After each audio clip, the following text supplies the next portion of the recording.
জাঁকজমকপূর্ণ আয়োজনের মধ্য দিয়ে অনুষ্ঠিত হল ফ্রেন্ডস অ্যান্ড হোপ ক্লাবের আয়োজনে নাহিদ খন্দকার স্মৃতি মিনিবার গোল্ড কাপ ফুটবল টুর্নামেন্টের। আসসালামু আলাইকুম, স্বাগত জানাচ্ছি বেঙ্গল টিভি নিয়মিত সংবাদ সংযোগে। সাথে আছি আমি মৌসুমী আক্তার সুমি। এতক্ষণ শুনছিলেন সংবাদ শিরোনাম। এখন আমাদের বিশেষ প্রতিনিধি নাদিম মাহমুদ নয়নের পাঠানো তথ্যচিত্রে থাকছে বিস্তারিত।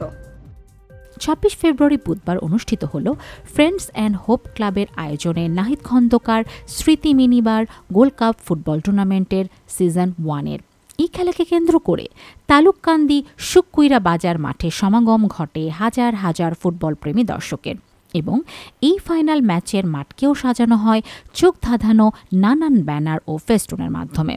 অধ্যাপক টিপু সুলতান সভাপতি ও আতাউর রহমানের সঞ্চালনায় উক্ত ফুটবল টুর্নামেন্টের ফাইনাল খেলায় প্রধান অতিথি হিসাবে উপস্থিত ছিলেন নরসিংদী কেন্দ্রীয় স্বেচ্ছাসেবী ফোরামের আহ্বায়ক মাহবুবুর রহমান মনির। উদ্বোধক হিসাবে উপস্থিত ছিলেন মুসাপ্পর ইউনিয়ন পরিষদের সাবেক 2 বারের চেয়ারম্যান খন্দকার হারুনুর রশিদ এবং প্রধান আলোচক ছিলেন মোখলেস উদ্দিন ভূঁইয়া, কলেজের প্রতিষ্ঠাতা মোহাম্মদ মোখলেস উদ্দিন ভূঁইয়া। তাছাড়াও আলোচনায় ছিলেন রোটারিয়ান আবু কায়সার খন্দকার। বিশেষ অতিথি হিসাবে উপস্থিত ছিলেন হাজি মোহাম্মদ জালাল উদ্দিন, আব্দুল মোতালেব মেম্বার, মোহাম্মদ কাজল ভূঁইয়া, মোহাম্মদ সিরাজুল ইসলাম সালাম সহ এলাকার অনেক গণ্যমান্য ব্যক্তিবর্গ। নির্ধারিত সময় কোন দল কাঙ্ক্ষিত গোলের সন্ধান না পাওয়ায় ট্রাইব্রেকারে যেখানে 4-3 গোলের ব্যবধানে গৌরীপুর ফুটবল একাদশকে পরাজিত করে চ্যাম্পিয়ন্স ট্রফি হাতে তুলে নেয় তালুককান্দি ফুটবল একাদশ।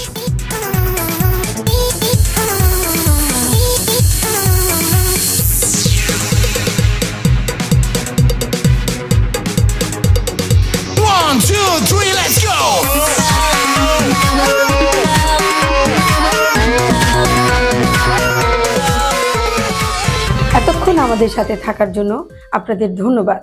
এরকম নতুন নতুন খবর পেতে আমাদের বেঙ্গল টিভি ওয়েবসাইটটি ভিজিট করুন ও ফেসবুক পেজটি ফলো করুন, ইউটিউব চ্যানেলটি সাবস্ক্রাইব করুন ও বেঙ্গল টিভির অ্যাপসটি ডাউনলোড করুন।